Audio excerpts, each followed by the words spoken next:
मुंबई तक बैठकच्या आपल्या पुढच्या सेशनमध्ये आपल्या सगळ्यांचं स्वागत। मुंबई तक बैठक को पॉवर्ड बाय MMRD आणि MSRDC, associate sponsor Maharashtra pollution control board, बेकविन आणि उद्योग यश। नेता दुपटी गाय राहिलेली नाहीये म्हणून त्याची साथ सोडून देण्याचा एक नवीन ट्रेंड महाराष्ट्राच्या राजकारणात रुजत चाललेला आहे। आणि खरं तर मुंबई तक बैठक जेव्हा आम्ही पहिल्यांदा सुरुवात केली त्यावेळेला शिवसेना ही एका बंडाला सामोरं जात होती। अभूतपूर्व बंड होतं ते शिवसेनेतलं। ज्यावेळेला आज आम्ही पुन्हा एकदा मुंबई तक बैठक करतोय त्यावेळेला तीच शिवसेना एका नव्या बंडाला सामोरी जाते। पण या बंडामागे खरंच त्या साथ सोडून जाणाऱ्यांची सत्तेची भूक आहे की खरंच ठाकरे सुद्धा कुठेतरी कमी पडतायत? या सगळ्या प्रश्नांची उत्तरं जाणून घेण्यासाठी आपण आज मुंबई तक बैठकमध्ये आमंत्रित केलेला आहे शिवसेना उद्धव बाळासाहेब ठाकरे पक्षाचे आमदार आणि नेते आदित्य ठाकरे यांना। मी त्यांना मंचावर येण्याची विनंती करते आणि ही मुलाखत घेतील मुंबई तकचे संपादक साहिल जोशी।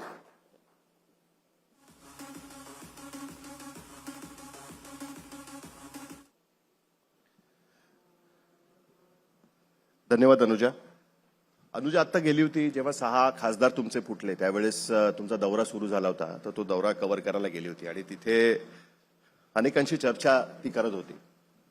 त्याच्यामध्ये बोलताना काही तिकडचे म्हणजे तुमचे खासदार, माजी खासदार म्हणूया आपण, म्हणजे तुमचे माजी आत्ताचे आजी शिवसेनेचे, ते असं म्हणत होते की आमच्याकडे काही पर्याय राहिला नव्हता। आम्हाला जर खासदार म्हणून काम करायचं असेल तर आम्हाला सत्ताधारी पक्षाबरोबर गेलं पाहिजे आणि तरच आमची कामं होऊ शकतात। आणि त्याच्यामुळे आम्ही गेलो होतो। ओमराजे निंबाळकरांचा इंटरव्ह्यू तिने केलेला होता आता, त्याच्यामध्ये ते ओमराजे निंबाळकर सांगत होते। हे कितपत खरं आहे? बिकॉज आदित्य ठाकरे सुद्धा विरोधी पक्षाचेच आमदार आहेत। वरळीसाठी फंड मिळतो की नाही मिळत?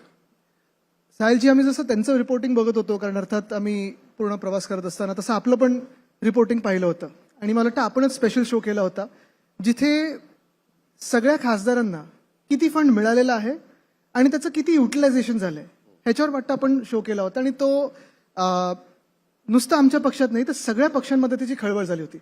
अनेक लोकप्रतिनिधीनंतर त्यांचा फंड किती बुक झालाय, फंड किती युटिलाइज झालंय ह्याच्यावर सगळे थोडी गडबड झाली। सगळे प्रश्न विचारू लागले, स्वतः ऑफिसमध्ये विचारू लागले, बघ किती झालंय, काय झालंय। पण ह्याच्यातून 2 गोष्टी समोर आल्या। पहिली गोष्ट जी खरी आहे, जे सत्य परिस्थिती आहे, ती म्हणजे विरोधी पक्षाला जे काही इतर फंड असतात, म्हणजे MP लॅड फंड हा तुमचा हक्काचा असतो, तो तुम्हाला मिळालाच पाहिजे, तो मिळत असतो। आणि जे तुम्ही दाखवलं की तो पण फंड युटिलाइज केला नव्हता त्यांनी, म्हणजे एक तर मला वाटतं 1.5% फंड युटिलाइज केलेला आहे। संजय दिना पाटील, आता अशा लोकांबद्दल काय बोलायचं? म्हणजे मलाच नक्की नंतर धक्का बसला की अरे, आम्ही आमदार असून जेव्हा आम्हाला 5 कोटी मिळतो आमच्या मतदारसंघासाठी काम करायला, एका विधानसभेत पण तो फंड कमी पडत असतो। तुम्ही नगरसेवक बना, तुम्ही आमदार बना, तुम्ही खासदार बना, अगदी देशाचे पंतप्रधान जरी बनलात तरी तुमच्या मतदारसंघामध्ये एवढी काम करण्याची संधी आता आहे। आणि काय काय गोष्टी तुम्ही नवीन करू शकता, काय काय लोकांच्या मागण्या असतात, मग म्हणजे लादीकरण पासून शेड बनवणं, प्लेग्राऊंड पासून बिल्डिंगला दुरुस्ती करणं वगैरे, ह्या सगळ्या गोष्टी जर तुम्ही घेतल्यात तर जवळपास तुम्हाला हा 5 कोटीचा फंड कुठच्याही स्तरावर कमी पडू शकतो। पण जेव्हा हे खासदार तो 5 कोटी पण स्वतःचा MP लॅड फंड वापरू शकत नाहीत तर कुठे ना कुठेतरी गडबड झालेली आहे। म्हणजे त्यांच्या कामामध्ये कुठेतरी ते कमी पडतात, हे पहिली गोष्ट म्हणजे आपल्याला मान्य करायला लागेल। त्याच पलीकडे जाऊन जर तुम्ही पाहिलं तर दुसरी गोष्ट ही पण खरी आहे की कुठे ना कुठेतरी नाही तर ह्याच भाजपच्या सरकारमध्ये किंवा शासनामध्ये पक्षपात हा एवढ्या ओपनली होतो की विरोधी पक्षाला गळा चेपायचा विरोधी पक्षाचा, म्हणून काय करायचं तर पूर्णपणे फंड बंद करून टाका। शून्य म्हणजे तुम्हाला तुमचा MP लॅड किंवा MLA फंड असतो तो दिल्यानंतर बाकीचा जो फंड तुम्ही मागता की मला एखादा रस्ता बनवायचा आहे किंवा हायवेचा फंड पाहिजे किंवा दुसरे जे काही फंड असतात, DPCचे फंड असतात, डिस्ट्रिक्ट प्लॅनिंग कमिटीचे, ते सगळे शून्य केल्यानंतर तुम्ही नेमके कामं काय करणार? म्हणजे हा पक्षपातपणा जो आहे तो आम्हाला खरं तर लोकसभा आणि विधानसभेच्या पण अध्यक्षाला हा तुम्ही पण प्रश्न विचारला पाहिजे की जेव्हा एखादा लोकप्रतिनिधी म्हणून तुम्ही जातात, आमदार खासदार म्हणून, तुम्ही फक्त त्या पक्षाच्या नसतात, तुम्ही लोकांनी निवडून दिलेले असतात। बरं, जर तुम्ही शासनमध्ये आहात आणि आज मी विरोधी पक्षात आणि तुम्ही मला फंड कमी दिला, तुमच्या पण पक्षाचे लोक माझ्या मतदारसंघात आहेत ना, तिथे खड्डेवाल्या रस्त्यावरनं जाणार किंवा फुटपाथ नसलेल्या रस्त्यावरनं चालण्याचा प्रयत्न करणार किंवा एखाद्या मैदानात जाणार जिथे मातीच नाहीये, काही भलतच कचरा पडलेला आहे। तर हा जो पक्षपातपणा आहे तो इतिहासात कधी झाला नव्हता। हा एक ठराविक रेशो असायचा, साधारणपणे 2:1 रेशो असायचा सत्ताधारी पक्ष आणि विरोधी पक्षामध्ये, की जर सत्ताधारी पक्षाला 10 कोटी तर विरोधी पक्षाला 5 कोटी, पण कामं ही त्यावेळी देखील व्हायची। तर हे दोन्ही गोष्टी म्हणजे एक, ह्या 6 लोकांमध्ये हे स्वतःच्या MP लॅड फंडाची कामं पूर्ण नाही करू शकली, म्हणजे 5% पण पुढे काम झालं नाही मला वाटतं। आणि दुसरी गोष्ट हीच आहे की गळा चेपण्यासाठी, गळा दाबण्यासाठी तुम्ही जर अशा पक्षपातपणा करणार असाल तुम्ही कशाला ठेवताय काही, म्हणजे तुम्ही पार्लमेंट आणि विधानसभा देखील कशाला ठेवता? स्वतःचे जे मंत्री आहेत त्याच्यातच चालवा सरकार सगळं. पण याचा अर्थ असा की कुठेतरी त्यांना आपल्या मतदारसंघातल्या लोकांसाठी फंड मिळत नव्हता, यासाठी सुद्धा ते गेलेले असतील, ही शक्यता नाकारता येत नाही, नाही. बघा तुम्हाला सांगतो, हे एक निमित्त झालं. जर मी सांगितलं की त्या निमित्ताने ही खरी परिस्थिती लोकांसमोर आली. पण जेव्हा तुम्ही बोलता की मला फंड मिळत नाही, तुमचा पहिला स्वतःचा फंड पूर्ण युटिलाइज करा. आता 2.5 वर्ष व्हायला लागली. 2.5 वर्ष झाल्यानंतर जर तुमचा स्वतःचा फंड तुम्हाला युटिलाइज नाही करतायत, मग तुम्ही काय करताय? आम्हाला महिन्याला फंड कमी पडतो की अरे इथे द्यायचं तिथे द्यायचं. आणि आमच्याकडे कसं म्हणजे प्रत्येक ह्याच्यात विधानसभा आणि लोकसभेमध्ये 6 विधानसभा असतात. एका आमदाराला स्वतःची विधानसभेसाठी 5 कोटी जर कमी पडत असतील तर खासदाराला कमी पडायलाच पाहिजे. 6 विधानसभा आहेत, तरी जर तुम्ही युटिलाइज नाही करू शकत 2.5 वर्षात, तर म्हणजे लाज वाटण्यासारखी गोष्ट आहे. कसं आहे पण की साहिलची याच्यात एक अजून खरी परिस्थिती, म्हणजे हे झालं टेक्निकल कारण. खरी परिस्थिती ही होती किंवा खरी गोष्ट ही आहे की वैयक्तिक फंड त्यांना कमी पडत होता. वैयक्तिक फंड म्हणजे काय असतं? तुम्ही ऐकलं नव्हतं 50 खोके एकदम ओके. तुम्हाला असं वाटतं की ह्यांना सुद्धा तुमचा हा आरोप 100% आरोप हाच त्यांना आहे. पैसे दिलेत सेपरेटली? पैसे दिलेले आहेत, सौदा झालेला आहे, डील झालेला आहे. आणि ह्याच्याही पलीकडे तुम्हाला जाऊन सांगतो, हे पैसे आले कुठून? तर गेल्या काही दिवसांमध्ये ज्या बातम्या येतात ना, अयोध्येमध्ये जो घोटाळा झालेला आहे, राम मंदिर पण यांनी भाजपने सोडलं नाहीये, उज्जैनची भूमी देखील यांनी सोडली नाहीये, असेच ते पैसे कमवतात. हे मेटाफॉर आहे बेसिकली. Metaphor नाहीये. तिकडचे पैसे इकडे मग येणार वापरले. कुठून पैसे? अजून येणार कुठून पैसे? दुसरं काहीच हे मार्ग असू शकत नाही. मार्ग आहे. नाराजी असू शकत नाही का? कारण एक पण मला सांगा, मार्ग असले तरी नसले तरी हा पैसा खरा आहे की खोटा आहे? हा भ्रष्टाचाराचा पैसा नाहीये. नाही, राम मंदिराच्या दानपेटीच्या काउंटिंग मध्ये भ्रष्टाचार राम झाला, ही गोष्ट मंदिरच्या खरी आहे. दानपेटीची त्याच्यावर counting FIR आहे. झालाय. त्यांच्या अवतीभोवती तुम्ही- नाही साहिलजी, तुम्ही हा विषय किती मोठा विचार करा. राम मंदिरच्या दानाची पेटी तर आहेच. रामातल्या गळ्यातलं देखील चोरलं, रामाच्या पादुका चोरल्या भगवान श्रीरामाच्या त्या मंदिरातल्या रामलल्लाच्या. त्याच्यानंतर अवतीभोवती जे सगळे जमिनी होत्या, कोणी विकत घेतल्या आहेत, कोणाला विकल्या आहेत, कितीला विकत घेतल्या, कितीला विकल्या.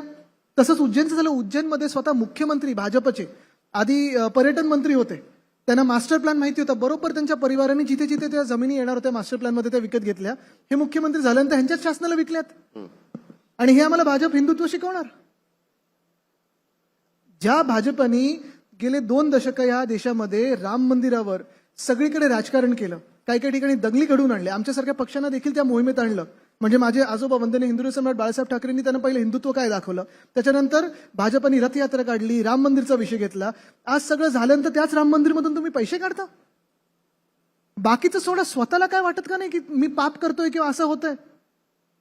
हे एवढं राजकारण तुम्ही पेटवल्यानंतर, तुमची इमेज जगभरात तुम्ही हिंदुत्ववादी आणि दुसऱ्यांना तुम्ही हिंदुत्वाची सर्टिफिकेट दिल्यानंतर तुम्ही राम मंदिरमधून पैसे काढता, तुम्ही उज्जैनमधून पैसे काढता.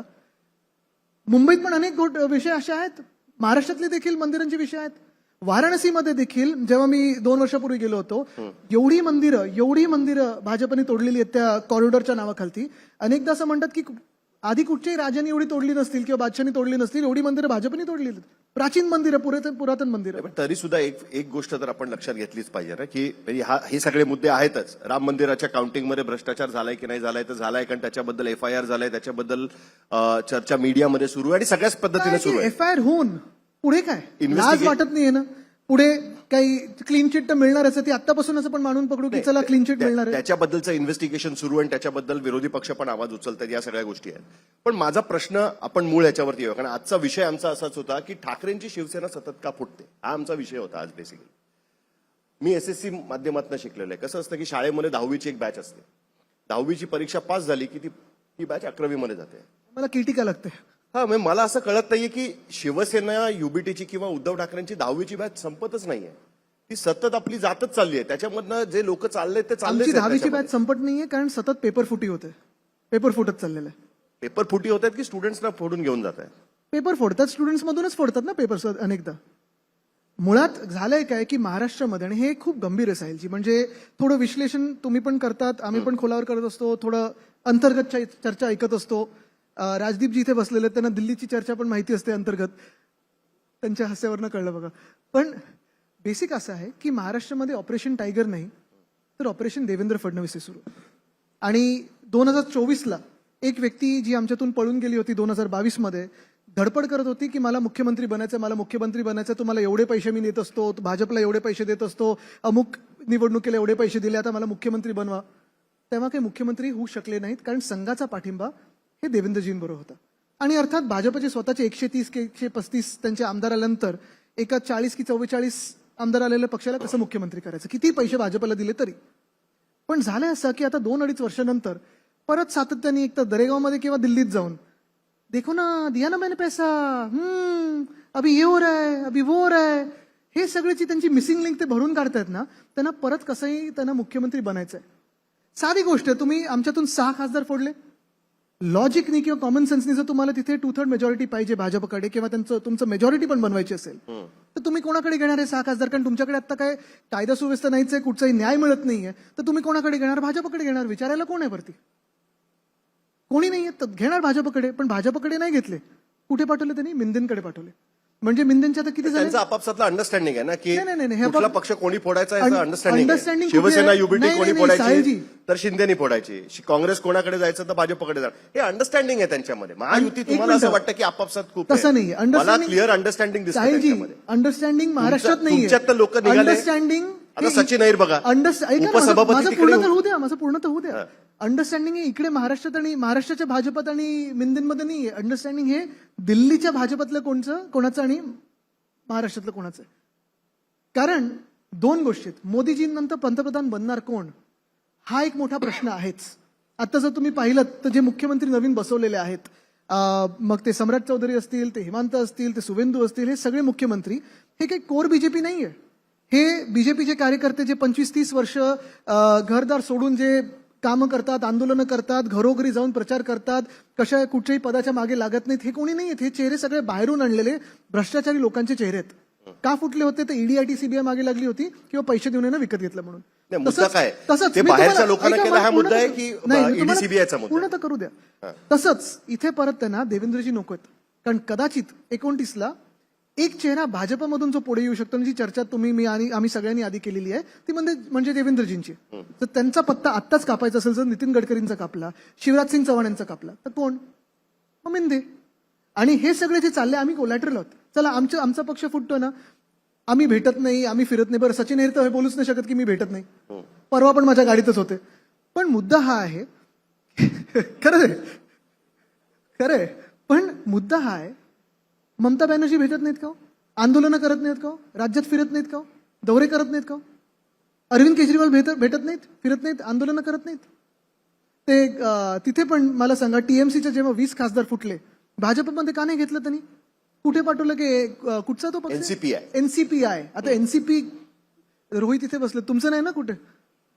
नाही, हे तर मुद्दा हा आहे की हे जे चाललंय, तुम्ही लक्षात घ्या, हे सगळे जे फोडाफोड चाललेली आहे, ही भाजपची ताकद वाढवण्यासाठी नाही, भाजपमध्ये एका व्यक्तीची ताकद वाढवण्यासाठी आणि बाकीच्यांचे पत्ते कापण्यासाठी. म्हणून आमची 10वीची बॅच ही मागे राहते. मग then you did a bad आता कॉलेजेस आम्हाला नवीन काढायला लागेल.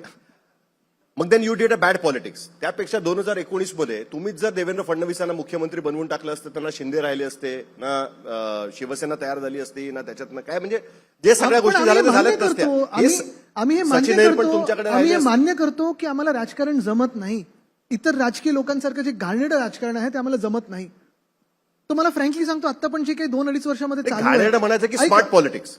आता तुम्ही त्याला टॅग कसं देता? म्हणजे येऊन तुमच्यावर कोणीतरी चिखल फेकून स्मार्ट गेलं. पॉलिटिक्स ना. यू शुड हॅव अलाउड की देवेंद्र फडणवीस तुम्ही मुख्यमंत्री बना, मग त्याच्यानंतर पुढच्या सगळ्या गोष्टीच घडल्या नसत्या. अनैतिकता किंवा भ्रष्टाचार किंवा घाणेरडं राजकारण, ह्याला मी स्मार्ट पॉलिटिक्स कधीही म्हणणार नाही. स्मार्ट पॉलिटिक्स म्हणजे तुम्ही पॉलिटिक्स कमी आणि पॉलिसीबद्दल जर बोलायला लागलात ना, तर त्याला मी स्मार्ट पॉलिटिक्स बोलेन. या ना, चर्चा करा, किती विषयात. काल परवाकडेच मी अजून एक इंटरव्ह्यू बघत होतो आणि तुम्हाला मी ह्या विषयांवर परत का खेचतोय, कारण जर मी नागरिक म्हणून विचार केला किंवा एक साधारणपणे तरुण व्यक्ती म्हणून विचार केला, तर अनेकदा मी पाहतो, आता हे होर्डिंग्स बॅनर्स पण मी 2-3 वेळा मुख्यमंत्र्यांना लिहिलेलं आहे की अरे तुम्ही होर्डिंग लावायचं बंद करा, तुम्ही जगातला सर्वात मोठा पक्ष, आम्ही तुमच्यापेक्षा एक पाऊल पुढे टाकू होर्डिंग बॅनर्सचं. किती पाहिजे होर्डिंग बॅनर्स? किती राजकीय लोकांचे चेहरे पाहिजे? सण आले की होर्डिंग, पक्ष बदलला होर्डिंग, वाढदिवस आला की होर्डिंग, हे सगळं तर आहेच. पण साहिलजी, तुम्हाला खरं सांगतो, वीट आलाय लोकांना, अक्षरशः कंटाळा आलाय आपल्या महाराष्ट्रातल्या राजकारणाचा. आपण आधी बोलायचो आपण बिमारू राज्यांसारखे नव्हतो, आता तसेच व्हायला लागलं, त्याच्यापेक्षा खराब व्हायला लागलं. राजकारण बघा, जातीपातीचं राजकारण बघा, भ्रष्टाचाराचं राजकारण बघा, आमदार खासदार विकत घेतात. तुम्ही 1 मिनिटं विसरून जा, तुम्ही पत्रकार म्हणून, आणि घरी चर्चा करा की महाराष्ट्रातील राजकीय स्थिती काय. आवडेल तुम्हाला? तुम्ही ही जी काही राजकीय अस्थिरता महाराष्ट्रात पाहतायत, आज गुंतवणूकदार म्हणून विचार करा की जर मला मंत्रालयात जाऊन भेटायचं असेल तर एक मुख्यमंत्री, दोन उपमुख्यमंत्री, त्यांचे व्हर्टिकल आणि हॉरिझॉन्टल लेव्हल्स कोणाला तुम्हाला पटवायला लागेल, त्याच्यानंतर तुम्ही गुंतवणूकदार म्हणून या. तुम्ही असं तुम्हाला अजून एक स्टॅट देतो. तुम्हाला अजून एक स्टॅट देतो. साहिलजी, अजून एक स्टॅट देतो. जे मी सतत बोलतो ना, पॉलिटिक्स थोडं कमी बोला आणि पॉलिसी बद्दल बोला. Politics is all about policy, हे माझं तरी मत आहे. फोडाफोडीचं राजकारण कधी मला जमलं नाही आणि आम्हाला जमणार पण नाही. आणि विकत घेण्याचं जे राजकारण आहे, चॉईस दिलं तरी आम्ही करणार नाही. हे आजच सांगून ठेवतो मी. ज्यांना कोणाला वाटत असेल आमचं सरकार नंतर 50 कोटी मिळतील, बिलकुल नाही मिळणार. मुद्दा हा आहे, आज पण आपल्या देशात जी परिस्थिती आर्थिक झालेली आहे, जी परिस्थिती आपल्या फॉरेन पॉलिसीची झालेली आहे, कुठे चाललोय आपण देश म्हणून? विचार आपण कधी केलाय की राजकारणच करायचं, नुसतं पक्ष फोडायचे, नुसतं हे करायचं? नीटचा पेपर फुटतो, टीईटीचा पेपर फुटतो, कुठे चाललोय आपण? ही गोष्ट विश्वास ठेवा माझ्यावरती. दरवेळेस बैठकच्या आधी मी ठरवून येतो की यावेळेस आपण आदित्य ठाकरेंबरोबर मुंबईच्या पॉलिसी बद्दल चर्चा करू, एन्व्हायरमेंट बद्दल चर्चा करू आणि त्याच्या बरोबर एक महिना आधी तुमच्या पक्षातनं कोणी ना कोणीतरी मग आता तुम्ही थोडं प्लॅनिंग त्यांच्याबरोबर करा की हे झाल्यानंतर फोडा. बद्दलच तुमच्याशी बोलावं. नाही, मग तुम्ही त्यांना सांगून ठेवा ना आता येतील तेव्हा की जरा म्हणजे टायमिंग असं असतं ना की जेव्हा आमचं ठरतं की बाबा आपण कॉन्क्लेव्ह करूया, बैठक करूया, नेमकं त्याच्या आधी दोन गोष्टी शिकण्यासारख्या आहेत. एक, कॉन्क्लेव्ह असली तर मग कॉन्क्लेव्हला पहिलं नाही बोलून टाका, म्हणजे कोणी फुटणार नाही. किंवा कॉन्क्लेव्ह तुम्ही त्यांना विचारून करत जा. नाही, आपण आता गंभीर विषयावरती बोलूया. बिकॉज तुम्ही आता उदाहरणं दिलीत, कारण थोडंसं त्याच्याबद्दल आपण काउंटर करणं आवश्यक आहे. काय तुम्ही सांगितलं की बाबा लोक बाहेरनं तुम्ही घेऊन आलात, ओके. हे 6 खासदार जे तुमच्याकडे जे आता घेऊ नका नाही, ऐका घेऊ नका नाही, ऐकून तर घ्या. आता माझं पूर्ण तर होते. 2024 मध्ये तुम्ही आता हे सगळे निवडून आले होते शिवसेना युबीटीच्या तिकिटावरती. काँग्रेसच्या पाठिंब्याने हे 6 खासदार निवडून गेले होते. ते 6 खासदार कोण आहेत बघूया. Omraje Nimbalkar, not originally from Shiv Sena, काँग्रेसमधनं तुमच्याकडे आले कारण तिकडे पद्मसिंग पाटील होते, ते राजकारण तुम्हाला माहिती आहे. शिवसेनेत आले, त्याच्यानंतर आमदार झाले. संजय दिना पाटील राष्ट्रवादी काँग्रेसमधनं तुमच्या पक्षामध्ये आले, त्यांना तुम्ही ताबडतोब तिकीट दिलं आणि त्या ठिकाणी ते खासदार झाले. संजय देशमुख, ते तर बऱ्याच पक्षांमध्ये जाऊन आलेले आहेत आणि शेवटी तुम्हाला असं वाटलं की तुम्हाला तिकडे तिकीट दिलं पाहिजे. भाऊसाहेब वागचौरे, ते गेल्या वेळेस त्यांचं तिकीट कापून तुम्ही सदाशिव लोखंडेंना तिकीट दिलं होतं 19 मध्ये. 24 मध्ये त्यांना पाडण्यासाठी पुन्हा तुम्हाला भाऊसाहेब वागचौरेंना पक्षामध्ये घेऊन यावं लागलं. 6 पैकी 4 खासदार असे आहेत ह्याच्यामध्ये की जे ओरिजिनल शिवसेनेमधले नाही आहेत. आणि अशी अनेक उदाहरणं दिसतील आपल्याला. Sachin Iyer, not originally from Shiv Sena, तुम्ही राष्ट्रवादी काँग्रेसमधनं घेतले होते. आणि त्याच दिवशी महाराष्ट्र नवनिर्माण सेनेत लोक अचानक उभे राहतात आणि म्हणतात अरे आमचेही 7 खासदार आपले काय नगरसेवक फोडले. त्यांचे खासदार अजून चालेल नाहीयेत, पण नगरसेवक फोडलेले होते. सो हे फोडाफोडीचं राजकारण असं नाहीये की अचानक आता व्हायला लागलंय. तुमच्या मनात असेल तर होऊ शकेल ते, पण तुमच्या मनात असेल तर होऊ शकेल. ते तर मला विचारायचंच आहे. त्याच्यावर बरं आलं आठवण करून दिली. पण हे अरे यार, मीच कशाला आठवण करून देतो. Thank you so much. मला त्याच्यावर तर जायचंच आहे. पण ही गोष्ट बघा साहिलजी, तुम्ही जे सगळी नावं घेतली ना, कसं माझा सांगायचा मुद्दा असा आहे, फोडाफोडी, पक्ष बदलून त्यांना तिकीट देणं, त्यांना प्रायोरिटी देणं, दुसऱ्या पक्षामधनं गेल्यानंतर ताबडतोब त्यांना तिकीट देणं, ही काय आजची गोष्ट नाही. ऐका साहिलजी, तुम्हाला सांगतो, हे सगळी जी तुम्ही नावं घेतलीत ना, ही कधी होती? सगळ्यांना ट्रान्सफर सीझन जसं असतं फुटबॉलमध्ये किंवा आयपीएल मध्ये, निवडणूक आल्यानंतर लोक पक्ष सोडतात आणि दुसऱ्या पक्षात जातात. This is acceptable. I tell you why. Because ज्या लोकशाहीमध्ये आपण आहोत, तुम्हाला पूर्ण अधिकार आहे की तुमची जर विचारधारा बदलली, तुमच्या नेत्याबद्दल मत बदललं, तुमच्या पक्षाबद्दल मत बदललं, तर तुम्ही तुमचा पक्ष सोडू शकता, राजीनामा देऊ शकता, दुसऱ्या पक्षात जाऊन तुम्ही तिथून निवडणूक लढू शकता जर तुम्हाला तिकीट मिळालं तर. हे 6 जे लोक, पळकुटे लोक जे पळालेत ना, ते आमच्या चिन्हावर आता जिंकून आलेत. भाजपचा चेहरा नव्हता, मोदी साहेबांचा चेहरा नव्हता, हे उद्धव बाळासाहेब ठाकरे ह्या चेहऱ्यावर जिंकून आलेले होते. मनसेचे 7 नगरसेवक हे ह्या चेहऱ्यावर जिंकून आले होते. त्याच्यामध्ये दिलीप मामा लांडे पण होते. पूर्ण करू दे ना. आणि हे जिंकून आल्यानंतर आता हे तिथे गेलेले आहेत. बरोबर. मुद्दा हाच येतो की आज जर तुम्ही आयपीएलची मॅच बघत असाल, राजीवजी इथे आहेत, ते अजून चांगलं विश्लेषण याचं करू शकतील. जर मी मुंबई इंडियन्स मध्ये आणि उद्या मला वाटलं नाही मला रॉयल चॅलेंजर्स बँगलोरसाठी खेळायचंय, मी आयपीएलची जर्सी घालून जाऊ शकतो का तिथे खेळायला? मुंबई इंडियन्सची जर्सी घालून जाऊ शकतो रॉयल चॅलेंजर्ससाठी खेळायला? राजीवजी काय म्हणताय? तर इन प्रिन्सिपल गोष्ट ही आहे ना की कुठे ना कुठेतरी न्यायनिवाडा हा होणं गरजेचं आहे. आज टीएमसीचे तुम्ही 20 फोडलेले आहेत, तुम्ही आपचे फोडलेले आहेत, आमचे फोडलेत, असं म्हणतात सपाचे फुटतील, असं म्हणतात ह्यांचे फुटतील, त्यांचे फुटतील. वेळ अशी येऊ शकते भाजपचे पण फुटतील. कारण एवढे लोक भाजपमध्ये आता काँग्रेसचे झालेले आहेत, कधी त्यांना वाटेल की चला राहुलजींना पंतप्रधान बनवलं पाहिजे आपण, पुढचा चेहरा राहुलजीच आहेत. जर भाजपमधून भाजपचं कमळ घेऊन गेले तर काँग्रेस के हात में कमल आहे तो क्या होगा? माझ्या हातात नुसतं मळ राहणार. पण तो मळ चोळून सुद्धा त्याच्यातनं जर काय काहीतरी- मुद्दा हा आहे की हे पक्ष तर राजकारण बनवतातच आहेत ना त्याच्यामध्ये. एक्झॅक्टली, पण कुठे ना कुठेतरी सुप्रीम कोर्टकडून निकाल तर येणं गरजेचं आहे. कुठे ना कुठेतरी हे थांबणं गरजेचं आहे. आणि मी तर आजच हे सांगतोय की तुम्हाला जायचं ना 6 लोकांना, पुचके बनवू नका, आज राजीनामा द्या आणि निवडणूक लढा. तर जेवढे पैसे मिळाले असते उतरवा आमच्या विरोधात पैसे. नाही, पण असं होतं ह्याच्यामध्ये की ज्याच्या हातात सत्ता किंवा ज्याच्याकडनं आपल्याला राजकीय फायदा मिळू शकतो त्या पक्षामध्ये लोक उड्या मारतात. ही गोष्ट आत्ताच मान्य केली, बरोबर आहे. पण हे जनतेने मान्य करायचं की नाही हे जनतेच्या हातात आहे. माझा मुद्दा असा आहे की राजकीय पक्षांनी तर ती गोष्ट मान्य केली आहे ना, तुम्ही सुद्धा ती गोष्ट मान्य केली आहे. अरे मग आम्हीच गेलो बाळ माने किती निवडणुकीपूर्वी आले होते? हकालपट्टी झाली ना पण त्यांची. गेले ना तिकडे. हकालपट्टी केली ना पण त्यांची. हकालपट्टी आम्ही केली.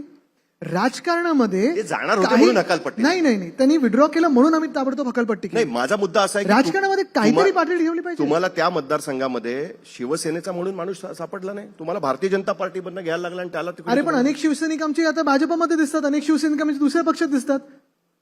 हे मी तुम्हाला परत एकदा सांगतो, कोणी कुठच्या पक्षात जावं हा त्यांचा निर्णय असतो, पण नैतिकता दाखवावी, हिंमत दाखवावी, थोडी लाज दाखवावी आणि राजीनामा देऊन जावं.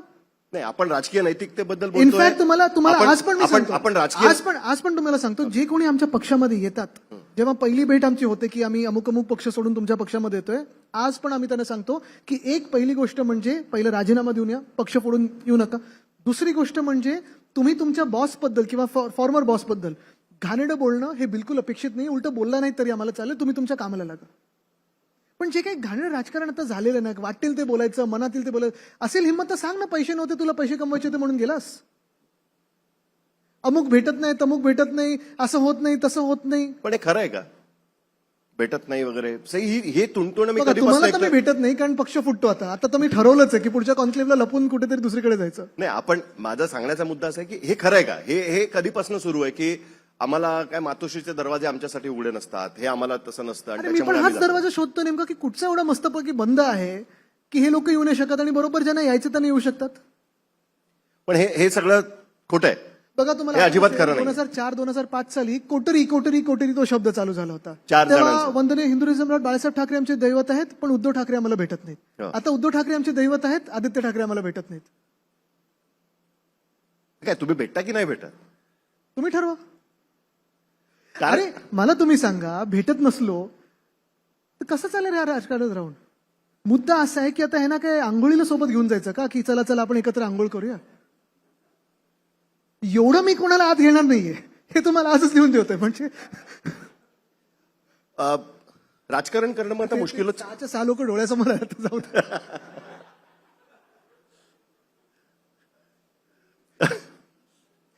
रवी हे करायचं नाहीये. राजकारण करणं मुश्किल होत चाललंय आता. राजकारण करणं मुश्किल होत चाललंय कारण तुम्ही 2022 मध्ये तुमच्या पक्षाचं नाव चिन्ह एकनाथ शिंदेकडे सोपवण्यात आला. एक अख्खी फळी जी शिवसेनेची होती, ज्याच्यामध्ये 2-2, 3-3, 4-4 टर्म असलेले शिवसेनेचे आमदार होते, जे एकनाथ शिंदेबरोबर निघून गेले. त्यानंतर नव्याने तुम्ही रिबिल्ड केला पक्ष, शिवसेना युबीटी बनवली, नवीन लोक उभे केले. भले काही लोक तुम्ही बाहेरनं आणले असतील, पण तरी सुद्धा नवीन उमेदवार दिले, तुम्ही त्यांना निवडून आणलं, आमदार झाले, लोकसभेत निवडून आले. पुन्हा तेही तिकडे जात आहेत. एक अशी भीती निर्माण झाली आहे का की आता आपण कोणाला घेतलं तर तो टिकेल की नाही टिकेल, आता हे पुढे कसं करायचं, अशी एक भीती निर्माण झाली. आता सततची फूट मला असल्यामुळे सांगू का, दरवर्षी भीती ठेवून कुठेच तुम्ही जाऊ शकत नाही. अंधभक्तीने पण कुठे जाऊ शकत नाही, पण आम्ही अंधविश्वास ठेवतो.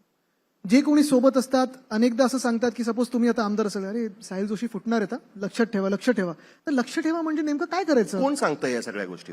कोणी सांगत असतं. कधी पत्रकार कोण सांगतं, कधी कोण ऐकलं सांगतं, कधी अफवा चालू होते, कधी आपल्यामध्येच अविश्वास जास्ती वाढवण्यासाठी किंवा ते वातावरण बनवण्यासाठी चालू असतं. पण लक्ष ठेवायचं म्हणजे आता काय, सीसीटीव्ही लावायचं तुमच्या मागे की तुमच्या मागे आता स्पाईज लावायचे, काय लावायचं? मुळात जर मी तुमच्यावर विश्वास ठेवलेला आहे आणि अंधविश्वास ठेवलेला आहे, तुम्हाला जर विचारत पण नसेल मी की अरे तुम्ही ह्यांना भेटलात त्यांना भेटलात, काय चाललं नेमकं, तर ही नैतिकता तुमच्यामध्ये पण पाहिजे, हे प्रिन्सिपल तुमच्यामध्ये पण पाहिजे की नाही, ह्यांनी जर माझ्यावर विश्वास ठेवलाय तर मी सार्थक ठरलं पाहिजे त्या विश्वासाला. हे दोन्ही बाजूनी असायला पाहिजे. आणि जसं मी सांगितलं ना की ठीक आहे, पुन्हा सुरुवात केली आम्ही. 29ला तर बदल घडणार आहे. बघा 2024ला जे 400 पार बोलत होते, एक्झिट पोल त्यांना 350 दाखवत होतं, 240 वर अडकले. कदाचित प्रधानमंत्र्यांना पहिल्यांदा त्यांच्या पूर्ण सीएम टू पीएम इतिहासामध्ये किंवा प्रवासामध्ये पहिल्यांदा मेजॉरिटीच्या खालती यायला लागलं. आणि हे घडू शकतं जर देशाने ठरवलं तर. तुम्ही निवडणूक आयोग सगळी यंत्रणा तुमच्या हातात असून ईव्हीएम असून सगळं काही असून लोक तुम्हाला खाली खेचू शकतात. सो यू बिलीव्ह की अजूनही आय निवडणुकीच्या फ्रँकली माध्यमात बिलीव्ह, आय ट्रुली बिलीव्ह की 2029ला बदल हा घडणार, निवडणुकीच्या माध्यमातूनच बदल घडू 100% घडणार. SIR, मतचोरी, वोट चोरी आणि हे बाकी सगळं होत राहणार. हे सगळं जरी झालं तरी ते जेन्युइन वोटर्स आहेत. आणि मी फक्त जेन्झी बोलत नाही, कारण मी एक मिनिट सॉरी, मी एक का विचारलं सांगतो. आता इंडिया अलायन्सची बैठक झाली दिल्लीमध्ये. राहुल गांधींचं एक भाषण, त्याची ऑडिओ क्लिप काँग्रेसने रिलीज केली. ठीक आहे. त्या भाषणामध्ये राहुल गांधी असं सांगतायत की आतापर्यंत तुम्ही जे पारंपरिक पद्धतीने, ट्रॅडिशनल पद्धतीने जे राजकारण करतायत ते राजकारण आता चालणार नाही. थिंग्स हॅव चेंज्ड, गोष्टी बदललेल्या आहेत आणि त्याच्यामुळे त्या पद्धतीचं राजकारण होणार नाही. तुम्हाला नव्याने गोष्टी आखाव्या लागतील. आणि त्यांचं म्हणणं आहे की त्यांनी तृणमूल काँग्रेसच्या नेत्यांना पण सांगितलं होतं की तुम्ही इलेक्शन हरताय म्हणून. का हरताय? कारण तिकडे SIR आणि इतर गोष्टी सुरू आहेत.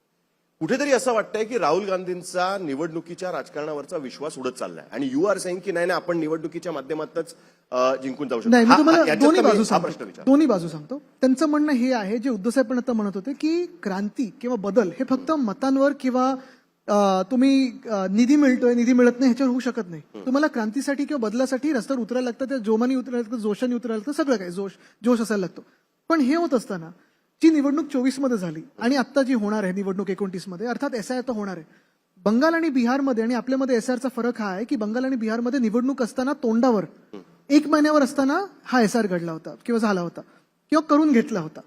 आपल्याकडे आता जो SIR होत आहे, मला वाटतं कालपासून त्याचं सुरू झालेलं आहे काम, एन्युमरेशन सुरू झालंय, घरोघरी जातात. आम्ही देखील BLAच्या मागे लागलोय. गेले 1.5-2 महिने आम्ही चुपचाप शांतपैकी शाखा टू शाखा, जिल्हा टू जिल्हा कोऑर्डिनेशन चाललेलं आहे. BLA आपले पहिले 100% नेमून घ्या. त्या BLAच्या माध्यमातून पुढचं जे काम आहे ते बघून घेतोय. मॅपिंग असेल, प्री मॅपिंग असेल, ह्याच्या सगळ्यावर फोकस आहे. पण महाराष्ट्र असेल किंवा दुसऱ्या राज्यांमध्ये जिथे SIR होत आहे, आपल्याला संधी आहे की हा SIR नीटपणे करून घेण्याचा. उदाहरणार्थ जर तुम्ही पाहिलं असेल तर विधानसभेमध्ये 1.5 कोटी मतदार आपले मुंबईत होते. त्याच्यातून साधारणपणे 30 लाख मतदार हे संभाव्य दुबार किंवा बोगस होते. तसंच आता पण मुंबई महानगरपालिकेच्या निवडणुकीमध्ये जवळपास 17 लाख लोक आम्ही असे शोधले होते जे कदाचित दुबार असू शकतात. श्रद्धा जाधव आमच्या ज्या माजी महापौर होत्या, त्यांचं नाव 7 वेळा आलंय. सुनील शिंदे जी जे आमचे आमदार आहेत, 5 वेळा नाव आलंय. तर ही कॉमन मराठी नाव आहेत ज्यांची कदाचित खरोखर दुबार असू शकतात किंवा नाव कॉमन आहे म्हणून ते फ्लॅग झाले असतील. पण ह्याच्यावर पहिलं आपण काम करणं गरजेचं. जे नॉन ट्रेडिशनली ते बोलत आहेत की फक्त प्रचार केला, रोड शो काढले, रॅली केलं, तर असं होत नाही.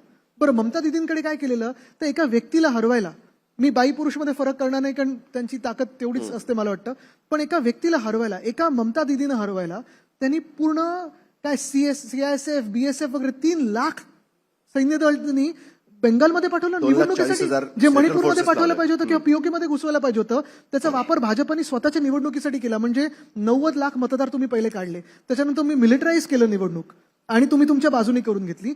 हे असा कधीही प्रकार ह्या देशात काय आपल्या देशाच्या इतिहासात ब्रिटिश काळात पण झाला नव्हता आणि आता पण झाला नव्हता, जो भाजप करत आहे. पण हे जरी खरं असलं तरी जनतेने एकदा ठरवलं आणि ह्या जनरेशनने जर ठरवलं की आत्ताच्या जनरेशनने की हे जे घाणेरडं राजकारण चालू आहे, नुसतं धर्माचं, जातीचं, भ्रष्टाचाराचं, पैशाचं, आमदार फोडण्याचं, पक्ष फोडण्याचं, तुम्हाला एक स्टॅट देतो. You agree with Rahul Gandhi or not? तुम्ही राहुल गांधी जे म्हणाले ते बरोबर आहे की एक खरं आहे त्यांचं की तुम्ही पाहिलं असेल अनेक गोष्टी जे ते बोलतात, राहुल गांधी जे बोलतात ते कधी 6 महिन्यानंतर कधी 6 वर्षांनंतर खऱ्या होतात. हे खरं आहे. इथेनॉल बद्दल बोलले होते, कोविड बद्दल आम्ही सगळेच बोलत होतो, आता जे ट्रेड डील झालेलं आहे किंवा जी आर्थिक स्थिती आहे त्याच्याबद्दल बोलले होते, अनेक गोष्टींबद्दल ते बोलत असतात. पण तुम्हाला अजून एक स्टॅट देतो, पुढच्या 10 ते 12 वर्षामध्ये जवळपास 120 कोटी लोक जगभरातले हे तुमच्या इमर्जिंग मार्केट्स मधले जॉब मार्केटमध्ये येणार आहेत. जॉब्स किती अवेलेबल होणार आहेत हे मी नाही बोलत आहे, अजय बांगा जे वर्ल्ड बँकचे प्रेसिडेंट ते बोलतात. 40 कोटी. सिंगापूर ह्याच्यावर विचार करते, अमेरिका ह्याच्यावर विचार करते, UK विचार करते. सिंगापूरमध्ये तर त्यांच्याकडे सांगतात की आमच्याकडे स्किल्ड जॉबसाठी या, आमच्याकडे जॉब ओपनिंग्स आहेत. हे लोक जर विचार करत असतील तर आपला भारत देश जिथे सगळ्यात जास्ती तरुणाई आहे, जिथे आपण पाहतोय बेरोजगारी वाढत चाललेली आहे, आपण का नाही विचार करत आहे? म्हणजे आपण नुसतं धर्मावर, मग 50 वर्षापूर्वी हे बरोबर होते की ते बरोबर होते, नेहरू पहिले पंतप्रधान झाले पाहिजे होते की सरदार पटेल की सावरकर, ह्याच्यावरच आपण अडकणार आहे का? आणि भाजप मुळात हेच करत आहे ना. त्यांनी 14 मध्ये जिंकवायला, आपल्याला स्वतःला जिंकून घेण्यासाठी भविष्य दाखवलं आपल्याला. अच्छे दिन आएंगे म्हणजे आपण ह्याच्यात आम्ही पण विसरलो युतीमध्ये असताना की लाएंगे बोलले नव्हते, आएंगे, अपने आप आएंगे. भविष्याबद्दल बोलले आणि आता कुठे नेतात आपल्याला? भूतकाळात नेतात. एन्सर्टचं टेक्स्टबुक बदलतात, हे बदलतात, ते काय 2 वेळा तुम्ही सुद्धा विश्वास ठेवला त्याच्यावरती, 14 आणि 19. Third time lucky अच्छे दिन नाही आएंगे बनायचं. याच्यावरती आदित्य ठाकरेंनी सुद्धा 2 वेळा 2 वेळा विचारलं. आम्ही फसलोच ना. तिसऱ्यांदा फसलो नाही आमचं, तर समजतो मी नशीब. रोहित पवार इकडे आलेले आहेत. Good you sed one thing. तुम्ही आता मगाशी म्हणाल ते की रस्त्यावर उतरून आंदोलन केलं पाहिजे. रोहित पवार आता पुण्यात न येत आहेत मला वाटतं. त्याच्या आधी ते संभाजीनगरला होते. संभाजीनगरला शेतकऱ्यांचं आंदोलन सुरू परवा होतं. भेटले ना मला ते. परवा तिकडे भेटले जेव्हा तुमचा ह्यांचा वेळा सुरू होता. ही अशी आंदोलनं आम्हाला महाराष्ट्रात कधी दिसणार आहेत की रोहित पवार आणि आदित्य ठाकरे तिकडे आंदोलन करतायत, रस्त्यावर उतरतायत, एकत्र शेतकऱ्यांच्या मुद्द्यावरनं रस्त्यावर उतरून आंदोलन करतायत. हे कधी दिसणार आहे? तुम्ही म्हणताय की राहुल गांधी म्हणताय ही गोष्ट. जेव्हा मेन स्ट्रीम मीडियाला कव्हरेज दिली तेव्हा तुम्हाला 100% दिसेल. तुम्हाला तो बिचारा आत्ताच वचन देतो मी. अभिजित दिपके तिथे आत्ताच वचन बसलाय. देतो मी तुम्हाला. अभिजित दिपके तिथे. अभिजित दिपकेचं आंदोलन हो, मी मुंबई तक दाखवतो बोलतोय. मेन स्ट्रीम म्हणजे तुम्ही मुंबई तक is a mainstream. You are more than mainstream. I am mainstream. You are on everyone's phone. I am a mainstream. Agreed, but I am talking of Godi media with all due respect. Forget. I mean तुम्ही नाही, ऐका, मी रोहित तुम्हाला- पवारनी असं नाही ऐका, विचारलं ऐका, की बाबा साहिलजी, मेनस्ट्रीम मीडिया ऐका, कव्हर करणार आहे की नाही. ऐका. रोहित पवार ते गेले आणि बसले संभाजीनगरला. मी ऐका तेच ना. विचारतो की ऐका. हे कधी दिसणार आहे आम्हाला? दिसणार तुम्हाला तेव्हा, आम्ही करत असतो. दिसणार तुम्हाला तेव्हा जेव्हा टीव्हीवर ते दिसेल. But that is the only आता मला तुम्ही सांगा, अभिजित दिपकेला किती लोक कव्हर करतात? परवा आम्ही टीटीचं आंदोलन कोल्हापूरमध्ये केलं. किती लोकांनी कव्हर केलं? त्याच्या आधी एमपीसीचं आता सगळं हे जे आलं ऑनलाईनचं त्याचं online चालू मधलं आहे. झालं. त्याच्या आधी नीटचं आंदोलन झालं आमचं. किती लोकांनी कव्हर केलं आमचं? तो मंजित तिकडचा मुलगा तरुण, तो शहर प्रमुख आहे, तो आंदोलन करत असतो. नाशिकमध्ये एक आंदोलन झालं, गोदावरीचं आंदोलन जे झालं नाशिकमध्ये, किती लोकांनी कव्हर केलं? काल परवाकडे झाड पडलं, महापौरांचा फोटो आलाय, विरोधी पक्ष नेत्यांचा फोटो आलाय. तर मुद्दा सांगण्याचा हा आहे की आपण ऑफकोर्स म्हणजे सॉरी मी I don't mean to classify की मेन स्ट्रीम की नाही. तुम्ही ऑफकोर्स मेन स्ट्रीम आहात, महाराष्ट्रात कानाकोपऱ्यात तुम्ही बघितलं जातं. पण मी जे बोलतो जे दिल्लीचे चॅनल्स आहेत किंवा ज्याला अँप्लिफिकेशन मिळतं. आता तुम्ही मला सांगा, परवा इंडियन एक्सप्रेसनी ती एक बातमी उज्जैनची एक्सपोज केली. किती चॅनल्सनी त्याला अँप्लिफाय केलं? आणि आम्ही दोन्ही बाजूला राहिलेलो आहेत. म्हणून तुम्हाला सांगतो, आम्ही जेव्हा भाजपसोबत होतो 2011-12 मध्ये, एक आम्ही सिलेंडर घेऊन बसलो की पूर्ण नॅशनल पेपर्समध्ये असायचो. रोहित, तुम्हाला किती लोक दाखवतात आता ऑनलाईन टीव्हीवर? रोहित पवार कंप्लेंट नाही करू शकत मला वाटतं.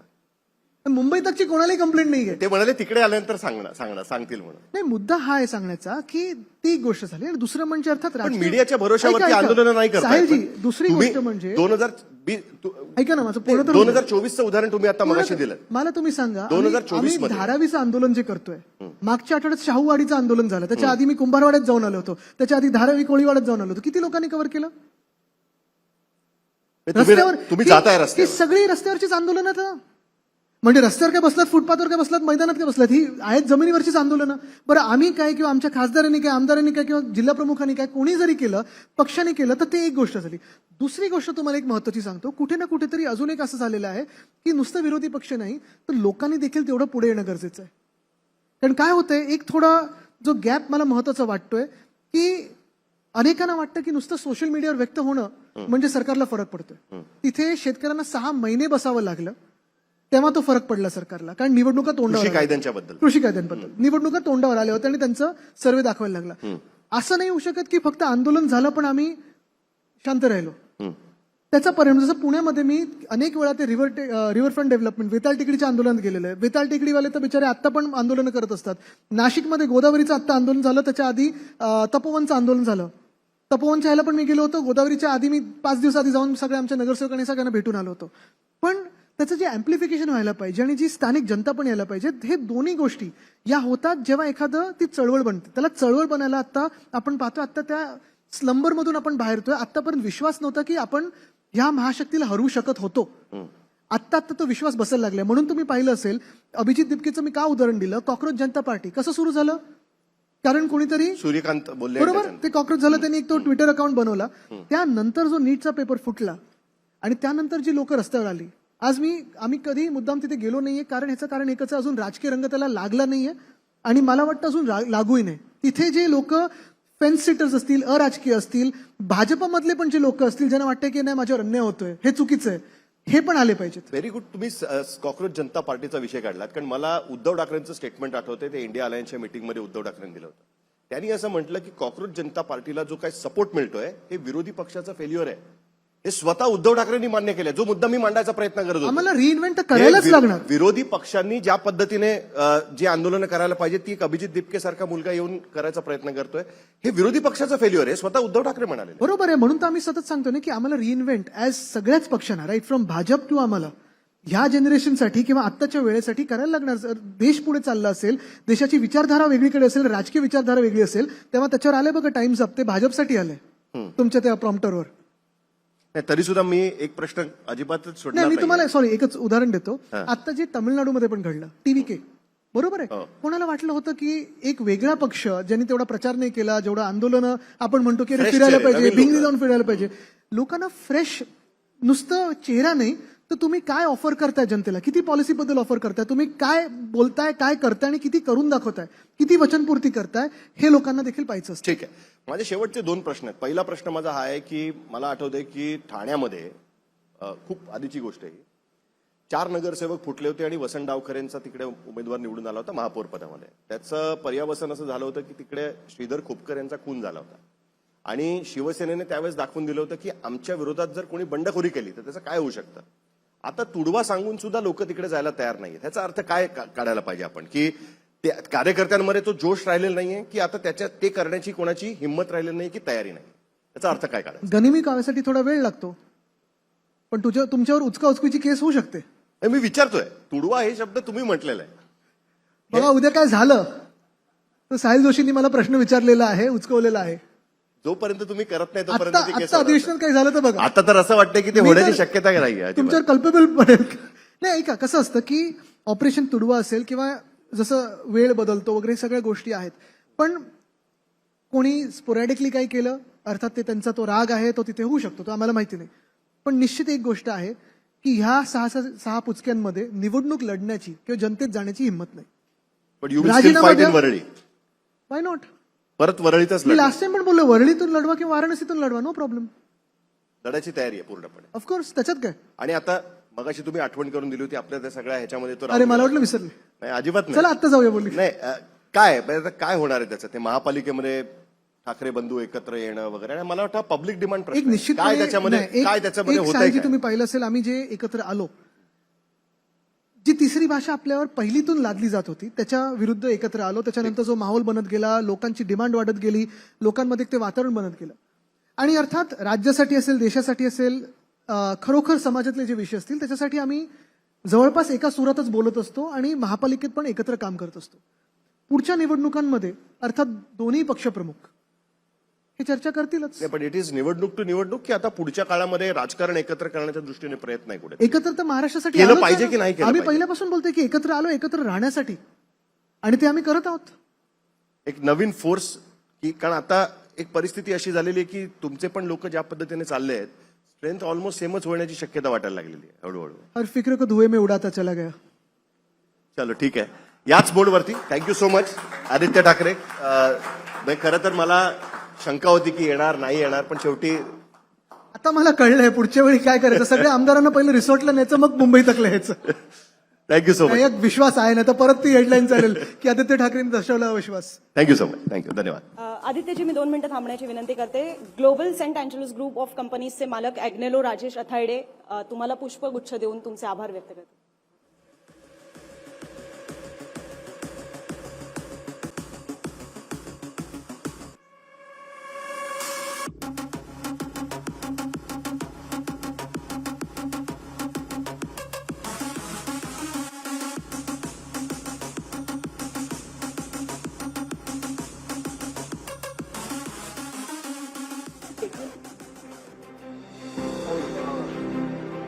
अजून एक आहे, मुंबई तक बैठकमध्ये तुम्ही आलात त्याबद्दल बेकविन सुपर मिलेट कुकीज देऊन साहिल सर तुमचे धन्यवाद मानते.